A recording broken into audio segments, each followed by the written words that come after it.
or you gotta invest in AI, or you gotta invest in crypto. If you don't understand it, don't bother. My name is Ratesh Rat and I work as an engineer.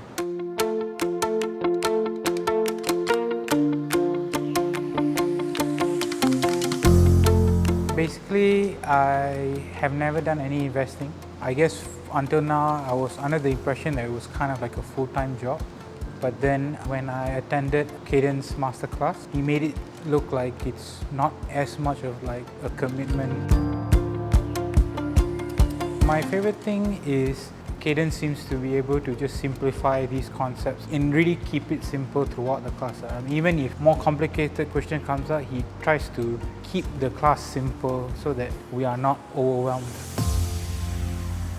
The most helpful lesson is if you don't understand a business or whatever, then just don't invest in it. Don't feel the need to invest in it.